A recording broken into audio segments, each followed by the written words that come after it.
My name is Jake Rosenmeyer. I grew up outside of Algona, Iowa on a family farm. St. Benedict Parish was my local parish growing up.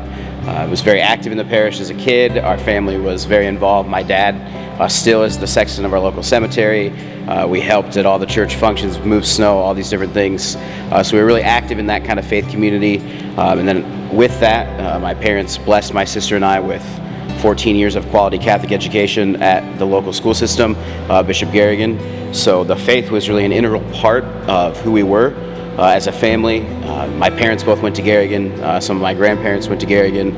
My dad's whole family was brought up in the faith in St. Benedict, so it was really the family connection of the parish that kind of was the core center of our household, which was obviously a great blessing.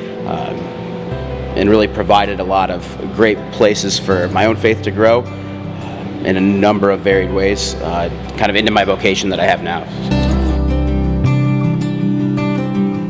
So as I said, I went to Bishop Garrigan schools for 14 years. After that, I knew I wanted to go to a Catholic college.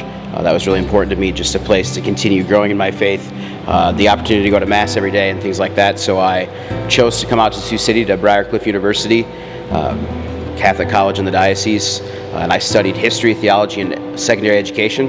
For 4 years, I was very involved in campus ministry and a number of other campus committees and things like that. So after 4 years there, I returned to Bishop Garrigan in Algona, where I taught middle and high school religion and a little bit of social studies for 4 years, moderated a number of extracurricular activities, and then it was in my teaching experience that I really began to kind of ask that deeper question of what God wanted for me in my life, and was there more than what I was already doing, being involved in the parish and things like that. And that is kind of what led me into seminary formation.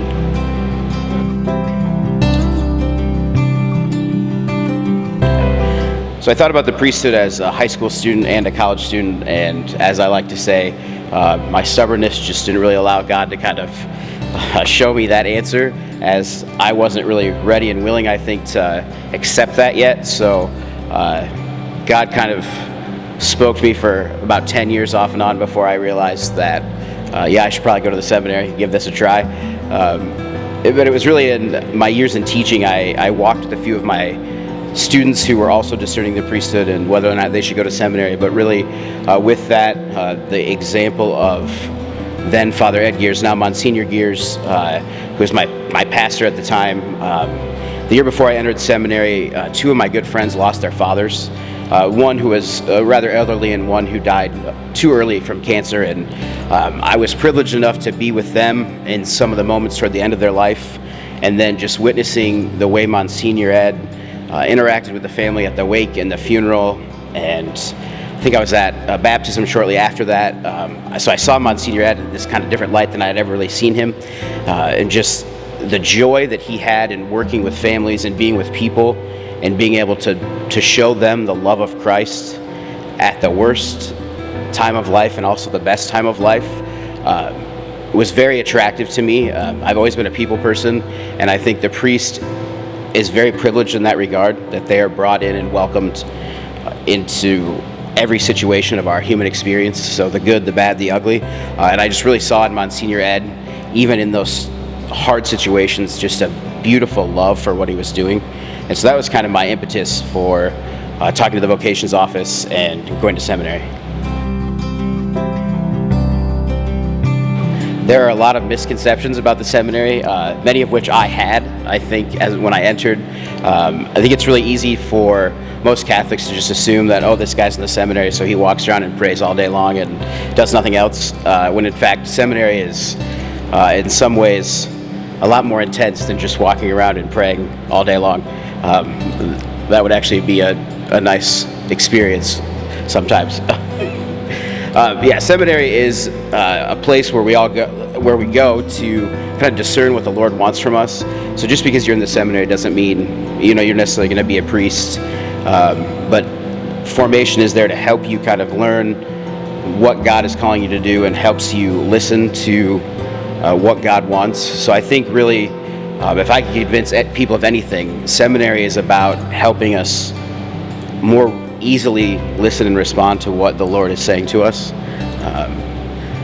Certainly in my seminary experience, I've grown a lot in that aspect. And yeah, when I entered seminary, it was, all right, I'm going to take these classes and I'm going to be done. This is what I need to do. And it's really much more than that. It's growing in the love of Christ and being able to listen, and then also learning how to interact with people. And learning about the human experience is a big part of it as well, because as I said, priests are in all those situations. So a lot of our formation is centered around how we can best help people.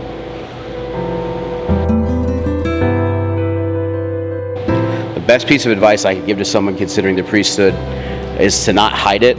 Now that doesn't mean you need to go tell everybody, because that has its own unique set of challenges, but confide in your parish priest or another priest that you trust. I know for me especially, I can remember just times as a high schooler where I was like, yeah, I think God might want me to be a priest, but I didn't want to tell anybody, and I didn't really have a spiritual director and things like that, so I would just my mind would just run nonstop with, is this right? Should I do this? Should I not? So it's really helpful to have a spiritual director or a priest you can go to, or a deacon or someone who kind of understands what discernment is like. So I would say reach out to someone and have them help you in the process. No vocation is an island, and to realize that we need help a lot of times.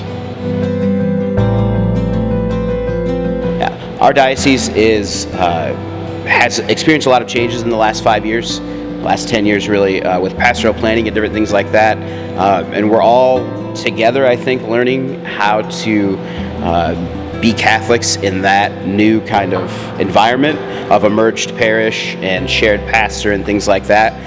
So what really excites me about ministry in the diocese is we've done a lot of the groundwork, and now it's time to bring that groundwork into fruition.